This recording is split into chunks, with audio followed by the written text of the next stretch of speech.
ambek meringoti Tino Puruf bareng-bareng. Montor-montor sport iki mlaku buanter iring-iringan sadurunge ngalami kecelakaan. Maite pendaki iki akhirnya kasul dievakuasi teko jurang. Saiki faktor nilai akademik dadi prioritas timbangane sistem zonasi utawa jarak. Saksikan Pojok Kampung cuma nang JTV. Konco-konco Jawa Timur, saya langsung ke Pak Jum ini. Jadi masyarakat tetap menjaga hutan, tetap lestari, tapi juga dapat makan di sini. Membedakan cukai asli dan palsu. Tembakau yang ditanam di Indonesia, pertanian, terutama pertanian tembakau, memberikan edukasi pembiasaan. Kapan gizi ini bisa dievaluasi dan tidak? Anak PAUD sama SD kelas 1 sampai kelas 3 kita berikan makan pagi gratis. Makan pagi. Selamat berjumpa dalam program Jatim Gaspol, Gagasan Politik Jawa Timur.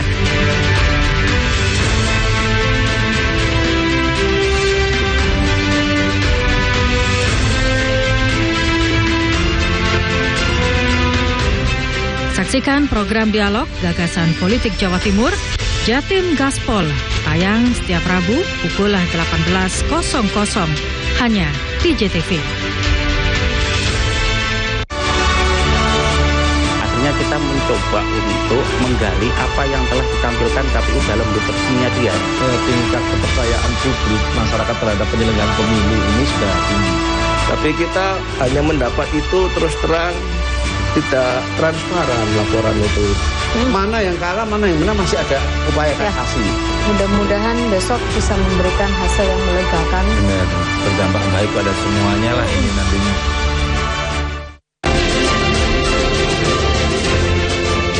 Gubernur dan Wakil Gubernur Jawa Timur telah menyampaikan visi dan misi membangun Jawa Timur selama 5 tahun ke depan. Bagaimana realitas di lapangan dan bagaimana masyarakat merespon dan berpartisipasi membangun Jawa Timur. Saksikan Gerhadi untuk Negeri setiap hari Selasa pukul 20.30 waktu Indonesia Barat hanya di JTV 100% Jawa Timur. Gaduhe pulsa. Gaduhe pulsa iki lho Ron, tak bedheki kon iso jawab oleh pulsa. Temen lagi. Ayo. Tukang gendam. Ayo. Oh, tukang sihir. Iki. Loh, iki. Ya, delok. Bener. Oleh pulsa.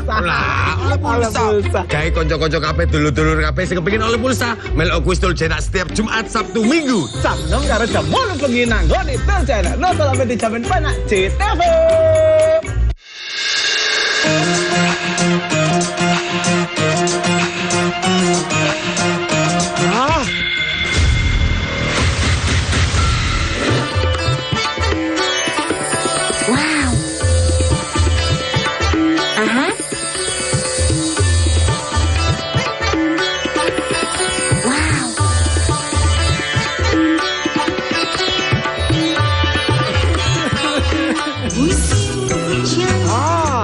Mantap suaranya. Yahut goyangannya. Stasiun dangdut digoyang sama Yahut. Penamkan Arsenal, Paris Saint-Germain tantang Inter Milan di final Liga Champions. Pasifik Kaisar Surabaya kalah tipis lawan Satya Wacana Salatiga. Saiba melengkapi 3 masker di ajang Porprov 9 Jawa Timur.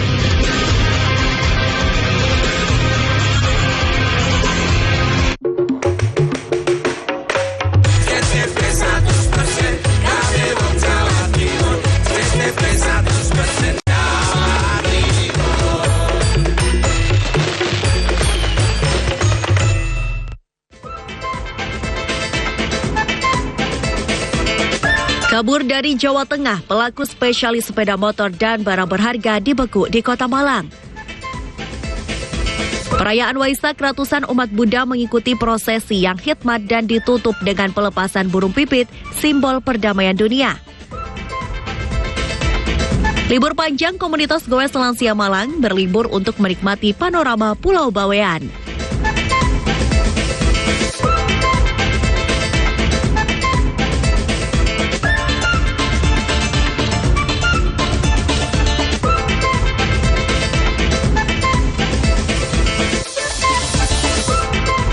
siang pemirsa, apa kabar Anda hari ini? Jatim Awan kembali hadir menyapa Anda dengan sejumlah informasi terkini, menarik dan beragam dari berbagai daerah di Jawa Timur.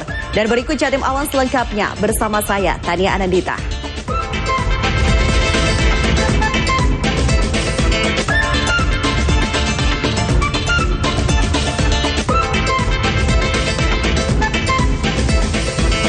Mengawali Jatim Awan edisi hari ini pemirsa, polisi berhasil membekuk seorang pelaku pencurian kendaraan bermotor di sebuah kafe Kecamatan Tumpang, Kabupaten Malang.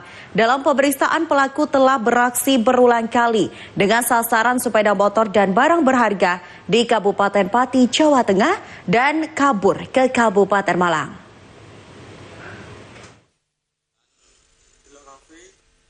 Dalam rekaman CCTV milik kafe di kawasan Kecamatan Tumpang, tampak aksi pelaku saat membawa kabur motor milik korban di depan kafe. Pelaku beraksi dengan tenang dan berupaya membawa kabur motor curian. Namun aksinya sempat dicurigai oleh pemilik kafe dan berupaya mengejar meski akhirnya gagal. Kejadian itu langsung dilaporkan ke Polsek Tumpang. Menerima laporan korban, polisi langsung bergerak cepat ke lokasi kejadian dan membekuk pelaku. Pelaku diketahui bernama Rega Wahid Aryansyah, 18 tahun, asal Pati, Jawa Tengah, dan langsung digelandang ke Polsek Tumpang untuk diperiksa. Dari pemeriksaan, pelaku berusia belasan tahun ini diketahui sebagai pelaku pencurian spesialis pencuri sepeda motor dan barang berharga di sejumlah tempat di Kabupaten Pati, Jawa Tengah. Pelaku diketahui telah 1 minggu kabur dari kejaran polisi ke Malang. Aksinya diulang di Malang dan menjual kendaraan hasil curian di media sosial untuk kebutuhan hidup sehari-hari. Pelaku melakukan pencurian dengan modus mengambil sepeda motor yang terparkir di tepi jalan, khususnya sepeda motor yang terparkir dengan kunci kotak yang masih menempel. Sebelum tertangkap di wilayah Polsek Tumpang, tersangka telah banyak 10 kali melakukan pencurian di Kabupaten Pati, Jawa Tengah. Atas perbuatannya, pelaku ditetapkan tersangka dan jerat pasal 362 KUHP tentang pencurian dan diancam hukuman 5 tahun penjara. Khairul Anwar, CTV. Pemirsa, maraknya aksi premanisme membuat pemerintah bergerak cepat dengan menggelar sweeping, penyisiran di sejumlah kawasan rawan dan melakukan patroli untuk menjawab keresahan masyarakat dan menekan angka kriminalitas.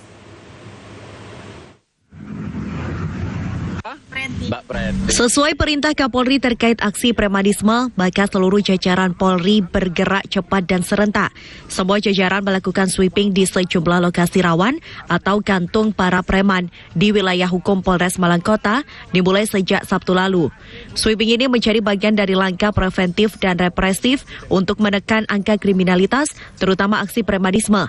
Sasaran utama patroli ini yaitu di titik rawan aksi premanisme seperti pembalakan, pungutan liar, potensi tawuran antar kelompok, serta aktivitas penyakit masyarakat lain. Tujuan kegiatan ini tentunya memberikan rasa aman, memberikan rasa nyaman kepada masyarakat, sehingga masyarakat bisa melaksanakan kegiatan dan aktivitasnya dengan tenang dan melaksanakan kegiatan dengan baik tanpa ada rasa takut dan tanpa was-was. Kegiatan ini kami laksanakan serentak sampai dengan Polsek jajaran di wilayah hukum Polresta Malang Kota. Perlu diketahui patroli ini merupakan bagian dari operasi berantas premanisme yang digelar serentak oleh Polri. Sasarannya adalah semua bentuk aksi premanisme. Usrok Indra, CTV. Pemirsa, kami segera hadir dengan kekhidmatan peringatan Hari Waisak di sejumlah daerah di Jawa Timur. Tetaplah bersama kami di Jatim Awan.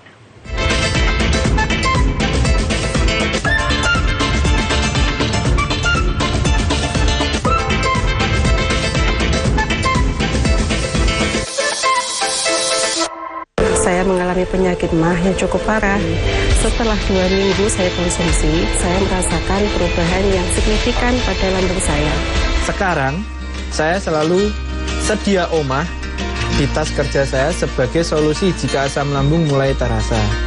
Omah, produk herbal untuk mengatasi permasalahan pada lambung Anda. Omah, aman dikonsumsi karena sudah lolos uji Badan POM dan telah mendapatkan sertifikat halal MUI.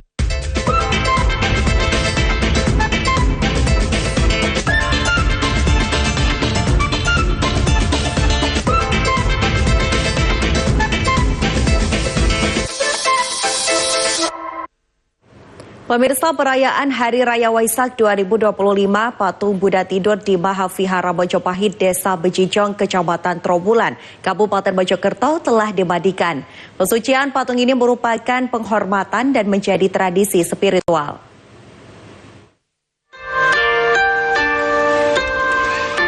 Patung Buddha tidur di Komplek Mahavihara Mojopahit, Desa Bejijong, Kecamatan Trowulan, Kabupaten Mojokerto, mulai dibersihkan menjelang perayaan Hari Raya Waisak 2569 Buddhis Era. Patung Buddha tidur sepanjang 22 meter dengan tinggi 4 meter dan lebar 6 meter ini dimandikan dengan air bercampur bunga. Lapisan patung Buddha terbesar di Indonesia berwarna keemasan ini juga digosok agar kelihatan mengkilap. Upasaka Pandita Dharma Paloswaryono mengatakan, ritual mensucikan patung Buddha ini merupakan agenda rutin setiap tahun untuk menghormati perwujudan Buddha sebelum dilakukan puja bakti di puncak perayaan Waisak. Memandikan patung Buddha tidur tersebut memiliki makna membersihkan jiwa dan batin manusia agar kembali suci dan terhindar dari segala keburukan melalui penerangan cahaya yang dipancarkan Siddhartha Gautama. Kegiatan hari ini kita khusus dipersiapkan untuk pembersihan rupang Buddha Mahaparinibbana atau yang disebut dengan Sleeping Buddha atau Buddha tidur, yang mana agenda ini sudah menjadi agenda tahunan untuk persiapan-persiapan bersih. Tentunya kalau kita bicara tentang filosofi memandikan, ini adalah filosofi bahwa setiap manusia juga harus membersihkan batin mereka sendiri. Sebetulnya ritual khusus tidak, cuman kita terkait dengan rupang Buddha yang ada di dalam agama Buddha, bahwa kita menghormati yang disebut dengan rupang Buddha atau perwujudan dari Buddha, itu kita tetap istilahnya itu dalam hati, kita tetap berdoa, kita tetap mengambil dari nilai-nilai positif dari ajaran-ajaran Buddha. Dengan mengangkat tema semangat kebersamaan untuk Indonesia Maju, puncak perayaan Waisak 2025 akan jatuh pada tanggal 12 Mei pukul 23:55 menit 29 detik waktu Indonesia Barat. Saat perayaan Waisak diperkirakan ratusan umat Buddha dari berbagai daerah akan memenuhi Mahavihara Mojopahit untuk melakukan ritual pradaksina dengan mengitari patung Buddha tidur. Aminuddin Ilham, CTV. Pemirsa, ratusan umat Buddha di Surabaya, Jawa Timur merayakan Hari Raya Trisuci Waisak di Vihara Budayana Dharma Wira Center Surabaya. Ibadah ini berlangsung hikmat dengan rangkaian prosesi dan diakhiri dengan pelepasan burung pipit untuk simbol perdamaian dunia.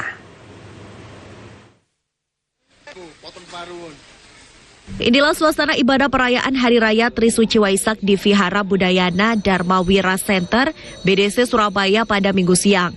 Perayaan Waisak di Vihara Jalan Raya Panjang Jiwa Surabaya ini diikuti sekitar 500 umat Buddha.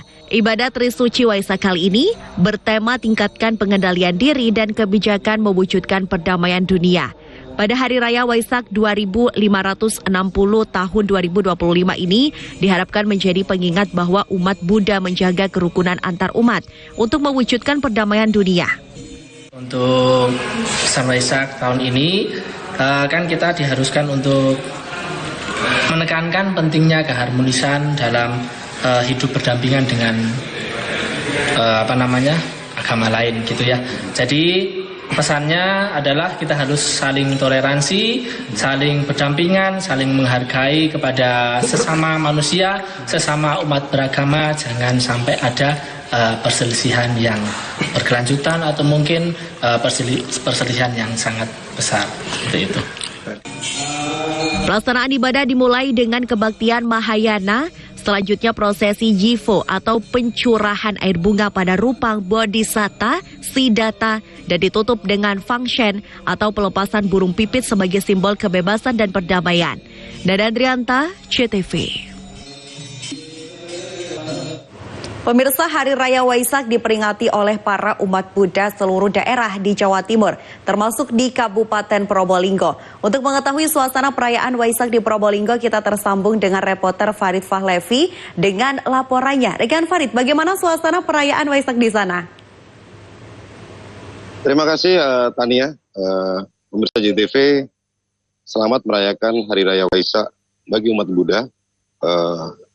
Hari Raya Waisak ini dirayakan di seluruh dunia begitu. Hari Raya Waisak sendiri mempunyai arti memperingati kelahiran, pencapaian kesempurnaan dan wafatnya Buddha. Salah satu yang merayakan Hari Raya Waisak yaitu umat Buddha di Kota Probolinggo. Pemirsa, saat ini saya berada di Kelenteng Tridharma Sumbernaga, tepatnya di Kelurahan Mangunharjo, Kecamatan Mayangan, Kota Probolinggo. Seperti diketahui pemirsa, Kelenteng Tridharma ini menganut 3 kepercayaan begitu, kepercayaan Konghucu, Tao, dan Buddha sendiri. Pada pagi menjelang siang ini tidak ada ritual khusus atau persembahyaan khusus begitu, hanya saja umat Buddha di Kota Probolinggo maupun sekitarnya secara bergantian melakukan sembahyang berupa penghormatan memandikan rupang Buddha kecil dengan air bunga.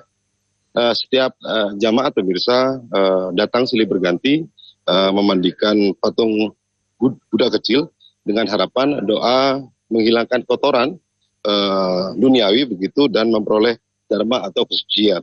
Tania. Kan Farid, bagaimana dengan persiapan prosesi untuk nanti malam? Siap, terima kasih pemirsa. Sebagai acara puncak perayaan Waisak ini, jamaat menggelar sembahyang yang akan dimulai atau digelar pukul 19.00 waktu Indonesia Barat atau pukul 7 malam nanti. Menurut Ervan Sujianto, Ketua 2 Kelenteng Tridharma Sumbernaga, nanti pukul 20.00 atau pukul 8 malam akan menggelar ritual pradiksina atau mengelilingi kelenteng sebanyak 3 kali. Acara baru dilanjutkan pukul 23.30 dengan pembacaan parita suci hingga nanti detik-detik perayaan Waisak pukul 23.55 atau pukul 00 kurang 5 menit begitu pemirsa. Dalam pembacaan parita suci, jemaat melakukan meditasi begitu dan puncaknya akan dilakukan silaturahmi atau berjabat tangan antar jemaat. Demikian laporan dari Probolinggo, Tania. Baik, terima kasih laporannya rekan Farid Fahlevi. Semoga untuk nanti puncak perayaan Hari Raya Waisak berjalan dengan lancar. Dan pemirsa akan hadir dengan informasi keberangkatan haji asal Bondowoso. Tetaplah bersama kami di Jatim Awan.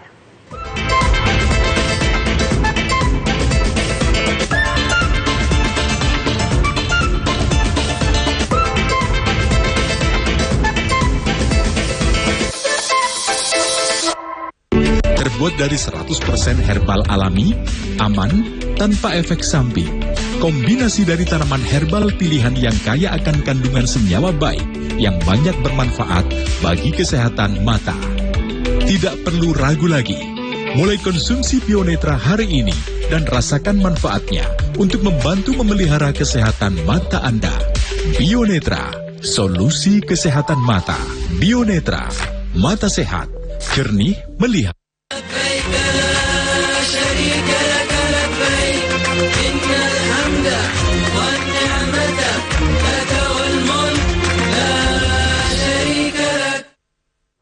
Pemirsa, calon jemaah haji asal Kabupaten Bondowoso yang berada di kloter 38 dan 39 akhirnya diberangkatkan menuju asrama Haji Sukolilo pada Minggu sore. Petugas berharap ada tambahan kuota pada akhir pemberangkatan untuk cadangan yang siap berangkat.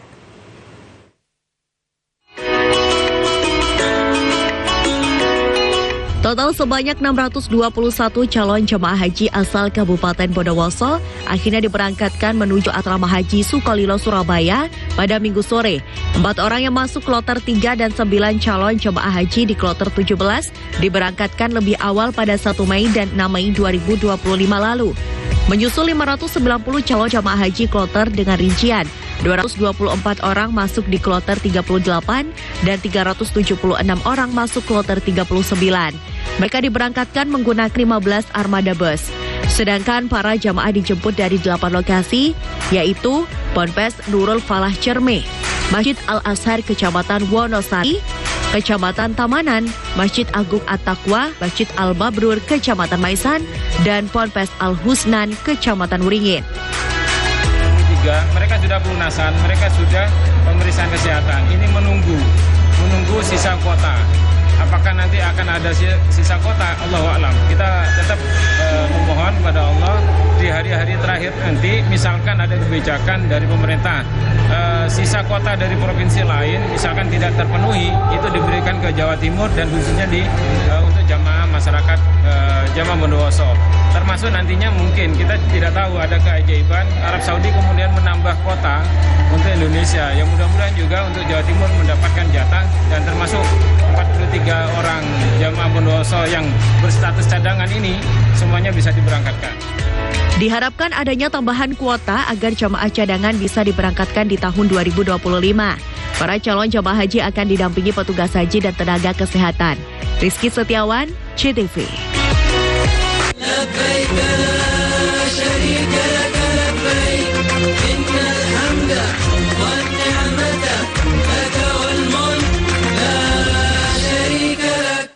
Pemirsa, kami akan segera kembali dengan komunitas goes lansia asal Malang yang memanfaatkan masa libur dan menikmati panorama di Bawean. Tetaplah bersama kami di Jatim Awan.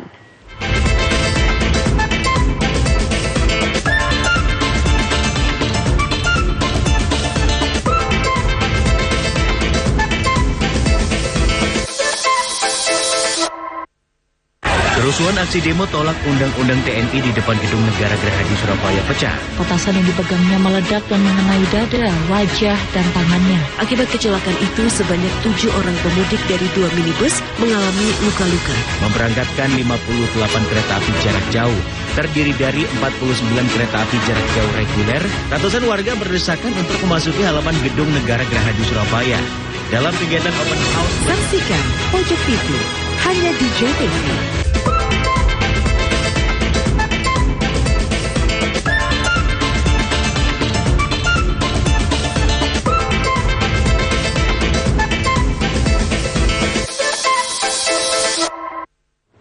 Pemirsa, memanfaatkan masa libur panjang, sebagian masyarakat memilih untuk berwisata.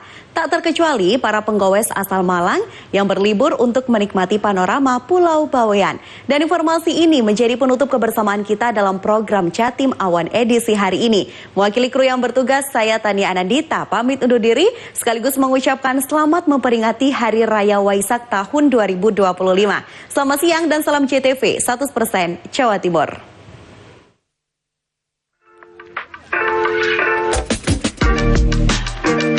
Memanfaatkan masa libur panjang, penyeberangan kapal cepat dari pelabuhan menuju Pulau Bawean telah dipenuhi oleh para wisatawan.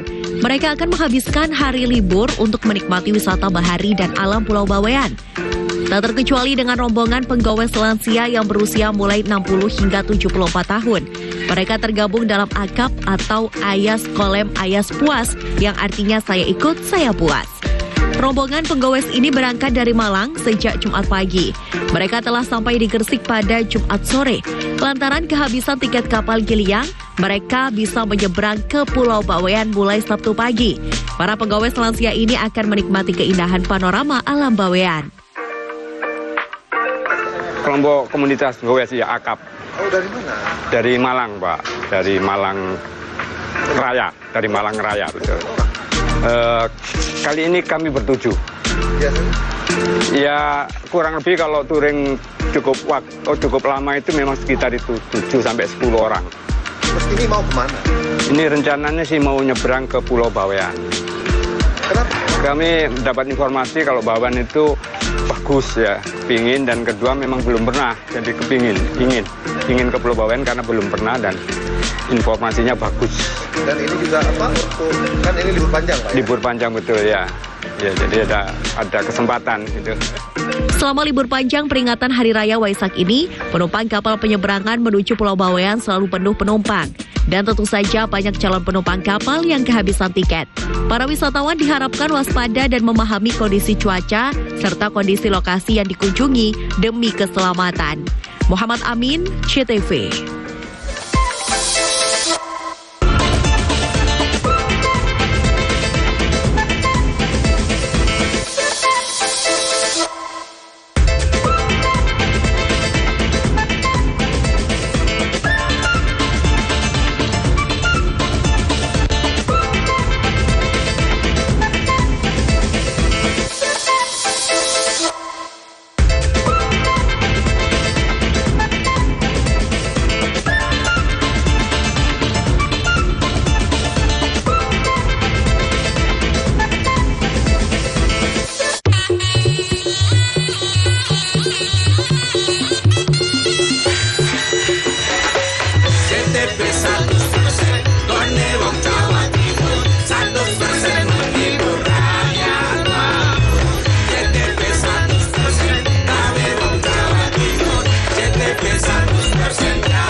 nama yang akan membuat orang menoleh ke belakang. Bukan 1 atau 2 malam, tapi beribu tahun silam. Kapur, yang namanya selalu dilekatkan dengan Barus, adalah yang membuat nama Barus masyhur ke seluruh dunia. Sejauh ini, ingatan akan Barus terpatri dari peta pada abad 2 Masehi yang dibuat oleh seorang filosof yang hidup di Mesir, di bawah kuasa Romawi, Claudius Ptolemeus. Dalam peta dunianya yang masyhur, Ptolemeus menuliskan sebuah wilayah yang saat itu diketahuinya bernama Barusai.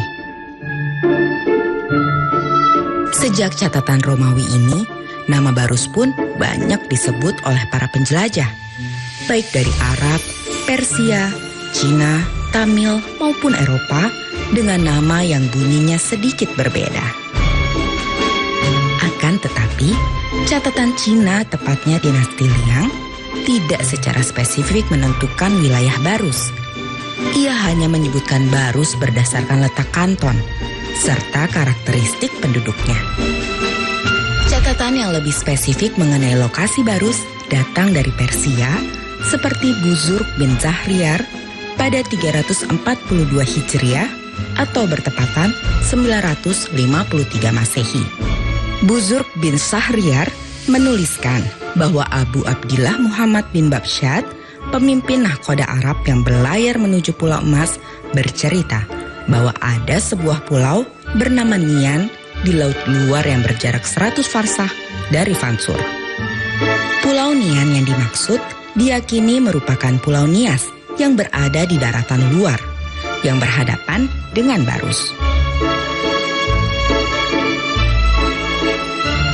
Catatan spesifik mengenai Barus juga datang dari Tommy Pires, seorang penjelajah Portugis pada 1512 hingga 1515 Masehi. Menurut Tommy Pires, terdapat 3 kerajaan yang bersekutu di pantai barat Sumatera, yakni Priaman, Tiku, dan Pancur atau Barus. Dan Barus berbatasan dengan Tiku di satu sisi, Singkil di sisi yang lain, dan berdepan dengan Pulau Nias. Fakta adanya situs Lobutua juga mengonfirmasi bahwa Barus yang masyhur itu adalah Barus hari ini. Lobutua ini satu hunian, satu permukiman yang berbatas laut dengan tempat perniagaan.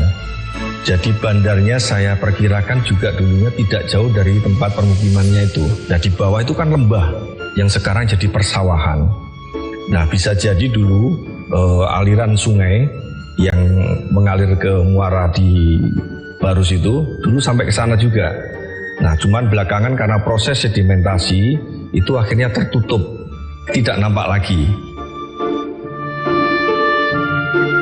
Situs Lobutua ini yang diperkirakan berasal dari abad 9 sampai 11 Masehi terkait dengan jejak para pedagang yang berasal dari Tamil dan Persia.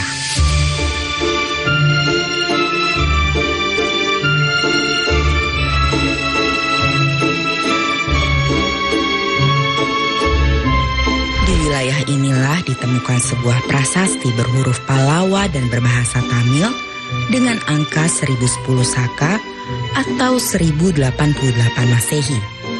Isinya menyebutkan adanya kelompok persekutuan dagang yang disebut yang ke-500 dari 1000 arah.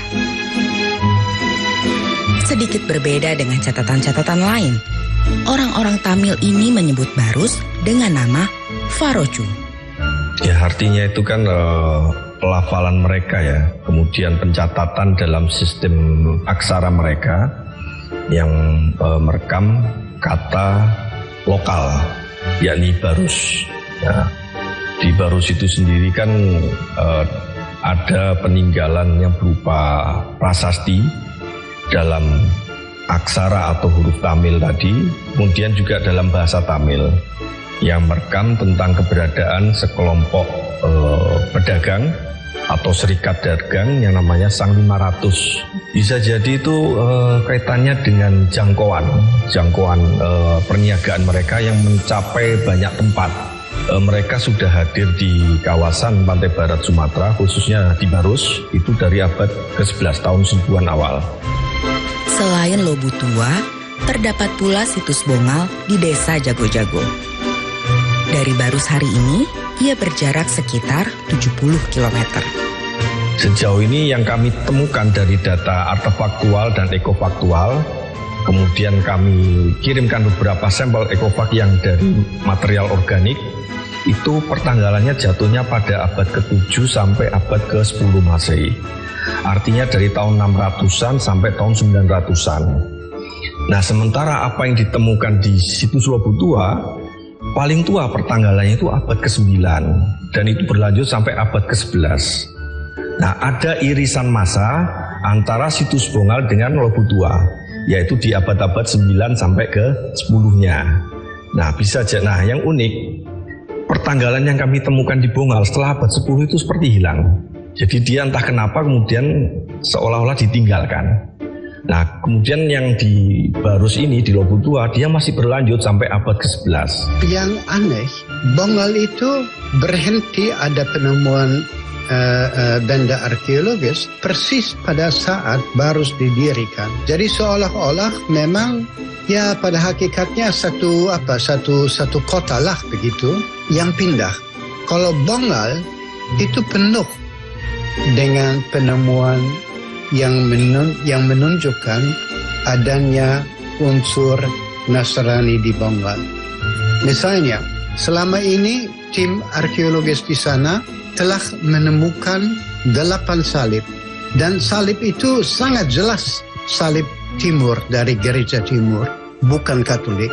Jadi kita tahu bahwa di Bongal itu dulu saya kira ada pemukiman Nasrani walaupun kita tidak bisa memastikannya. Salah satu penemuan yang sangat mengejutkan, di Bongal ditemukan mata uang dinar. Mata uang dinar itu berasal dari Khalifah pertama.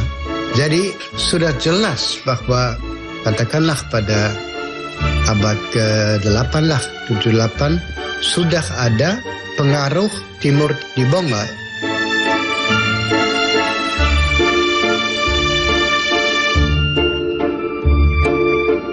Dugaan bahwa Barus hari ini adalah Fansur yang masyhur itu juga terkonfirmasi melalui tafsir terhadap sebuah teks di nisan yang terdapat di kompleks pemakaman Mahligai. Teks lengkapnya adalah ini Syekh Samsuddin, adalah Syekh Samsuddin. Ini ada yang terpotong di sini Al-Alim yang merupakan seorang memiliki ilmu. Kemudian ini Imam Khatib. Beliau ini sebagai imam dan juga sebagai khatib. Murrah Tilmiz yang merupakan seorang murid Syekh Imam, yaitu murid dari Syekh Imam. Ini Muazzam Shah min baladi Fansuri bittibai, yang berasal dari negeri Fansuri bittibai. Kenapa orang Fansur yang wafat di negeri Fansur dinisbahkan kembali dengan nama negerinya? Karena makam ini berada di makam Mahligai, yang dimana makam Mahligai ini terdiri daripada banyak para pendatang, para ulama, para masyaikh yang dimakamkan yang berasal dari multi negara. Ada yang dari Yaman, ada yang dari Farsi dan sebagainya. Dan beliau dinisbahkan kepada negeri Fansur itu sendiri karena beliau adalah bagian dari imam atau syekh atau ulama lokal, bukan dari ulama atau tokoh yang berasal dari negeri lain. Dan itu didukung oleh salah satu temuan kita dari cap atau stempel raja-raja Barus dulu. Disebutkan bahwa isi daripada cap itu adalah Tuanku Raja Barus dalam Fansur. Artinya jika memang bisa kita ambil kesimpulan, Fansur tidak boleh dipisahkan daripada Barus, dan Barus itu tidak bisa dipisahkan dari Fansur. Daya tarik Barus yang membuatnya dikunjungi oleh berbagai bangsa dunia kemudian hari memudar. Ia didera oleh konflik berkepanjangan, baik dengan para tetangganya pun juga dengan bangsa-bangsa Eropa. Dan karena konflik itu, di sekitar abad 19, Barus mulai ditinggalkan. Dan akhirnya, Barus pun nyaris melenyap dari ingatan.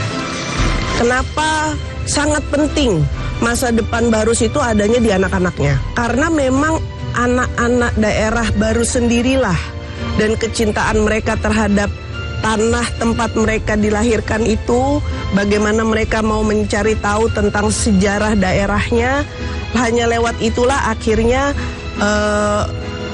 semangat dan juga sejarah tentang Barus ini bisa dilestarikan.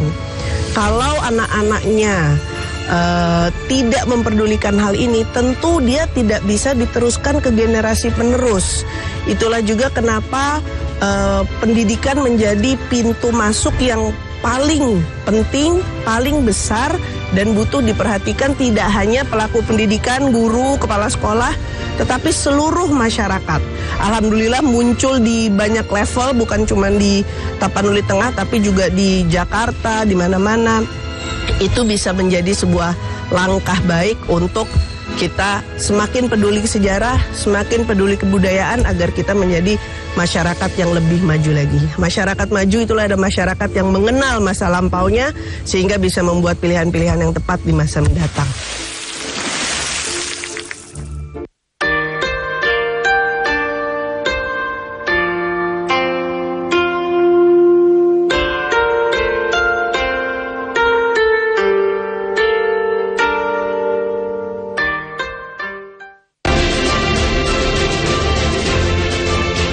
Gubernur dan Wakil Gubernur Jawa Timur telah menyampaikan visi dan misi membangun Jawa Timur selama 5 tahun ke depan. Bagaimana realitas di lapangan dan bagaimana masyarakat merespon dan berpartisipasi membangun Jawa Timur. Saksikan Gerhadi untuk Negeri setiap hari Selasa pukul 20.30 waktu Indonesia Barat hanya di JTV 100% Jawa Timur. Kerusuhan aksi demo tolak Undang-Undang TNI di depan Gedung Negara Gerahadi Surabaya pecah. Petasan yang dipegangnya meledak dan mengenai dada, wajah, dan tangannya. Akibat kecelakaan itu, sebanyak 7 orang pemudik dari 2 minibus mengalami luka-luka. Memberangkatkan 58 kereta api jarak jauh, terdiri dari 49 kereta api jarak jauh reguler. Ratusan warga berdesakan untuk memasuki halaman Gedung Negara Gerahadi Surabaya. Dalam kegiatan open house, saksikan Pojok TV hanya di JTV. Kita mencoba untuk menggali apa yang telah ditampilkan KPU dalam bentuk dia. Tingkat kepercayaan publik masyarakat terhadap penyelenggaraan pemilu ini sudah tinggi. Tapi kita hanya mendapat itu terus terang, tidak transparan laporan itu. Mana yang kalah, mana yang menang, masih ada upaya kasasi. Mudah-mudahan besok bisa memberikan hasil yang melegakan. Benar, berdampak baik pada semuanya lah ini nantinya.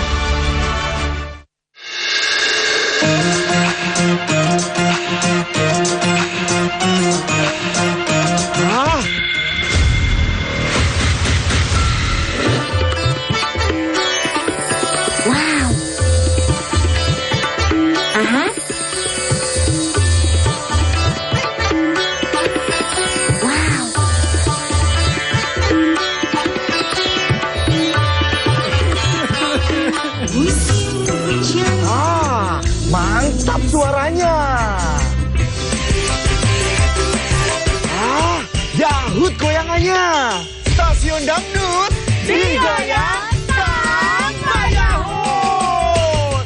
Selamat berjumpa dalam program Jatim Gaspol, Gagasan Politik Jawa Timur.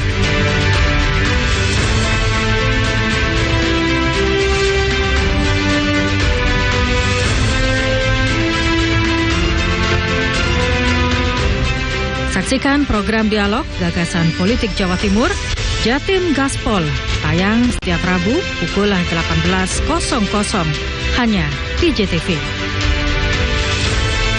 Musim Haji 2020 resmi dimulai dino iki ke jamaah calon haji teko Indonesia. Gubernur Jatim melok langsung nemoni para puro ambek meringoti dino puro bareng-bareng. Montor-montor spot iki melaku buan teriring-iringan sadurunge ngalami kecelakaan. Maite pendaki ki akhirnya kasul dievakuasi teko curang, saiki faktor nilai akademik tapi prioritas timbangane sistem zonasi utawa jarak. Saksikan Pojok Kampung cuma nang JTV. Konco-konco Jawa Timur, saya langsung ke Pak Jum. Jadi masyarakat tetap menjaga hutan, tetap lestari, tapi juga dapat makan di sini. Membedakan cukai asli dan palsu. Tembakau yang ditanam di Indonesia, pertanian, terutama pertanian tembakau, memberikan edukasi pembiasaan. Kapan gizi ini bisa dievaluasi dan tidak? Anak PAUD sama SD kelas 1 sampai kelas 3 kita berikan makan pagi gratis. Makan pagi? Makan pagi.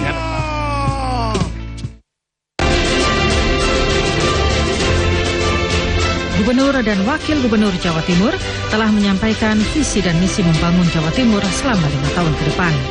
Bagaimana realitas di lapangan dan bagaimana masyarakat merespon dan berpartisipasi membangun Jawa Timur.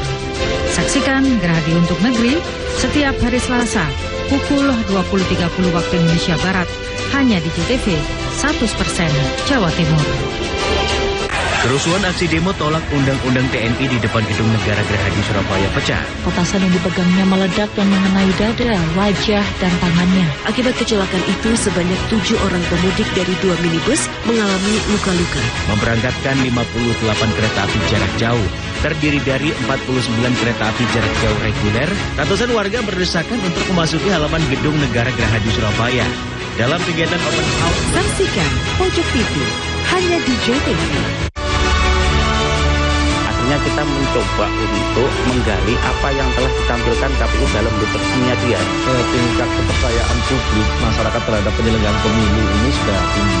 Tapi kita hanya mendapat itu terus terang, tidak transparan laporan itu. Mana yang kalah, mana yang menang, masih ada upaya kasasi. Mudah-mudahan besok bisa memberikan hasil yang melegakan. Benar, berdampak baik pada semuanya lah ini nantinya. Musim Haji 2020 resmi dimulai dino iki ke jamaah calon haji teko Indonesia. Gubernur Jatim melok langsung nemoni para puro ambek meringoti dino puro bareng-bareng. Montor-montor spot iki melaku buanter iring-iringan sadurunge ngalami kecelakaan. Maite pendaki iki akhirnya kasul dievakuasi teko curang, saiki faktor nilai akademik tapi prioritas timbangane sistem zonasi utawa jarak. Saksikan Pojok Kampung cuma nang JTV.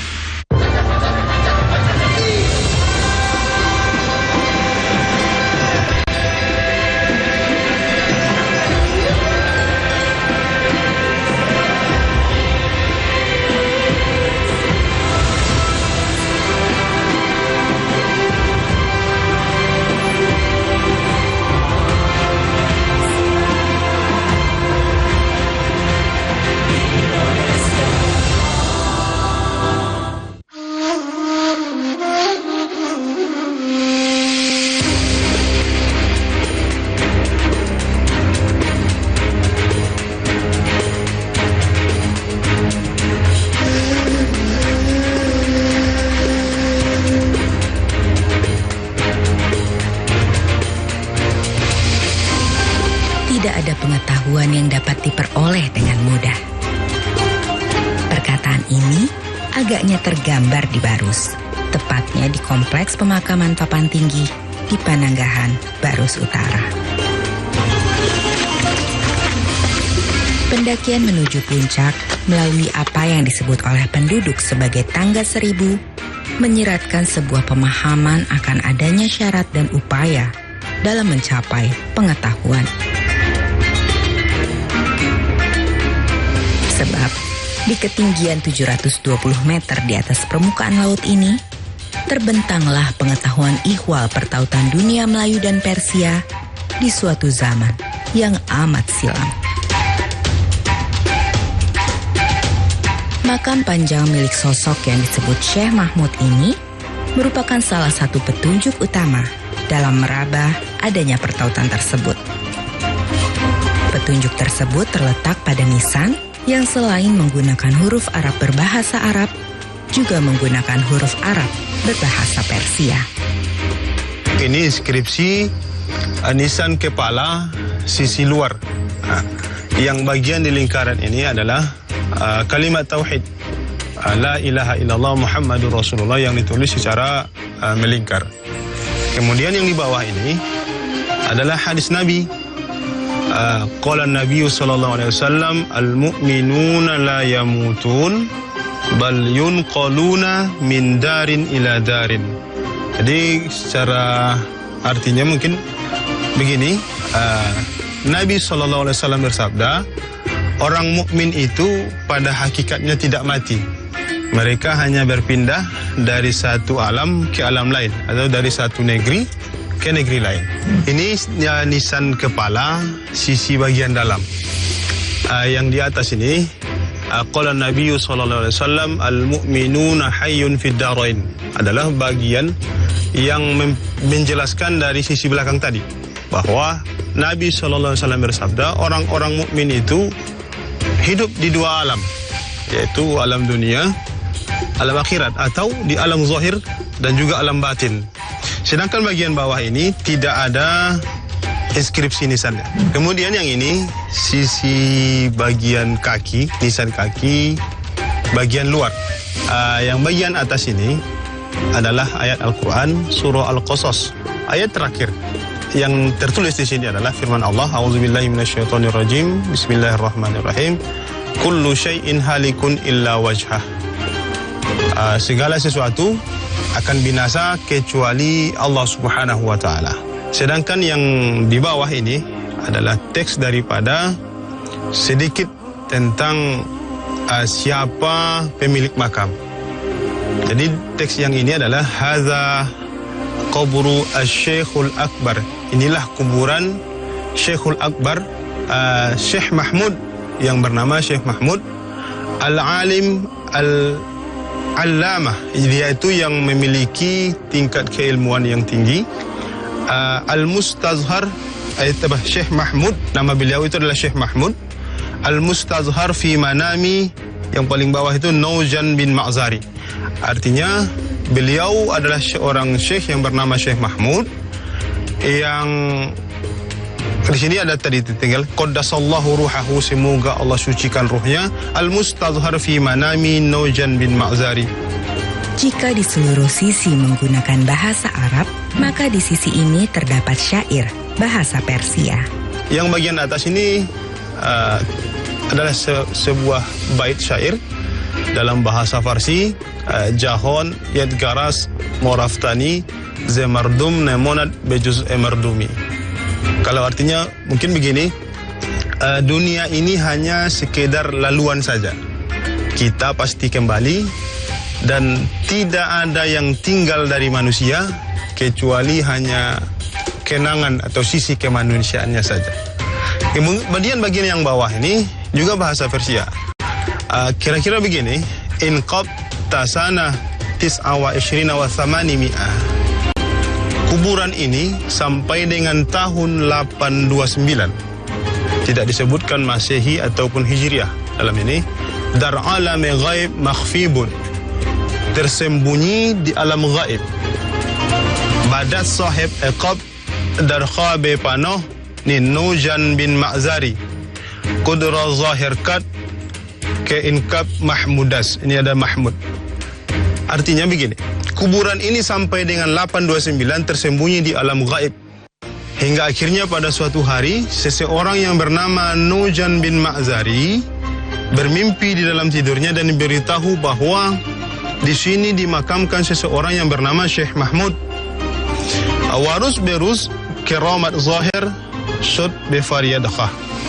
Dan setelah makam ini ditemukan, hari demi hari semakin tampaklah kekaromahan beliau yang dimakamkan di sini dan tidak putus-putus diziarahi orang lain. Syair di nisan Syekh Mahmud ini nyatanya terdapat pula pada syair dalam kitab legendaris Persia Syahnameh atau kitab raja-raja yang dikarang oleh seorang penyair Persia, Ferdausi. Syair tersebut ada pada bagian kisah pertarungan Esfandiar melawan Rustam yang terkenal kuat, lagi disegani.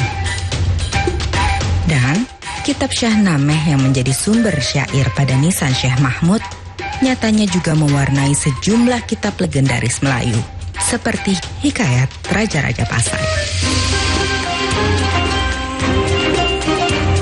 Selain Raja-Raja Pasai, pengaruh Persia juga menjejak pada kitab Taj al-Salatin atau Mahkota Raja-Raja. Karya 1603 Masehi ini ditulis oleh seorang Melayu dengan nama yang bercirikan Persia, yakni Bukhari al-Jauhari. Jejak Persia tersebut diantaranya ada pada model rima di tiap dua barisnya, yakni AABB. Pada karya Persia, ini disebut Masnawi atau bait bersajak. Dan bagi putra baru sendiri, yakni Hamzah Fansuri, pengaruh Persia juga tak terelakkan. Karya Hamzah seperti syair burung pingai misalnya, terinspirasi dari kitab Mantiq At-Tair atau Musyawarah Burung karya Fariduddin Al-Attar. Awal kerajaan Melayu itu adalah Samudra Pasai kan, dan dimulai pada abad 13, periode ketika bangsa Mongol menaklukkan kehalifatan Baghdad itu, dan banyak orang berlarian ke mengungsi ke Asia Tenggara ya. Di antara yang mengungsi, para pengungsi itu adalah orang-orang Parsi yang terusir dari Baghdad dan orang-orang Yaman. Sejarah sastra Indonesia itu tidak hanya sekedar sejarah sastra dalam kaitannya dengan pengaruh Islam atau Hamzah Fansuri ya dalam hal ini itu, tapi sejarah sastra itu sebetulnya juga sejarah politik, sejarah kebudayaan dan sejarah agama. Karena yang dimuat dalam karya-karya sastra itu adalah berkaitan dengan Islam dan kebudayaan Islam dan suasana politik ketika itu. Nah, jadi kalau di istana Samudra Pasai itu, Sultan itu selalu menemui ulama-ulama ya yang menggunakan bahasa Arab itu, dan dia dari Persia. Dari Persianya mana? Persianya itu bisa Iran, bisa Uzbekistan, bisa dari Afghanistan. Kalau orang-orang Melayu Islam itu menyalin kitab-kitab keagamaan, mereka menyalinnya dari kitab-kitab yang berbahasa Arab. Tapi kalau mereka menyalin kitab-kitab sastra, mereka itu menyalin dari kitab-kitab sastra yang Persia gitu, sumbernya gitu. Jejak Persia ini juga disebut-sebut mewaris pada kesenian yang disebut Sikambang.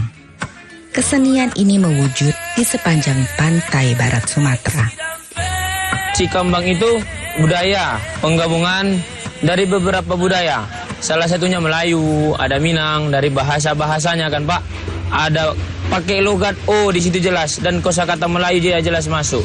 Kemudian ada pesan-pesan Islami, bukti bahwa Sikambang itu kan alat takambang agama Islam itu. Sikambang itu ada juga pengaruh Persia, karena pantunnya bersajak, rimanya sama, A, B, kan. Seperti syair Hamzah Fansuri. Dan kemudian pengaruh tasawuf dari Persia kan di sini kan tinggi. Ya, boleh jadi pengaruh dari sana ada terhadap budaya Sikambang kita. Karena memang sejatinya kalau dia punya adat Sikambang, dia Islam. Jejak Persia pada dunia Melayu tidak saja pada dimensi intelektual, tetapi juga disokong oleh bukti-bukti artefak. Hal itu nampak jelas di Barus, di mana temuan artefak dari Persia terserak di sana-sini. Alasannya, telur Persia ini, di sini ada situs penting itu namanya Sirat. Itu ada satu pelabuhan, nanti data arkeologis yang ada di sini, terutama bahan-bahan wadah-wadah kaca, kemudian manik-manik, kemudian unikal berhasil, kita temukan juga baik di Goma maupun di situs Uruguay. Hari ini, pengaruh Persia dalam dunia Melayu barangkali tidak lagi begitu teraba. Ia telah menyublim dalam berbagai dimensi, baik bahasa, kesusastraan, pantun, dan juga kesenian.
Sampai Banyuwangi, ragam budaya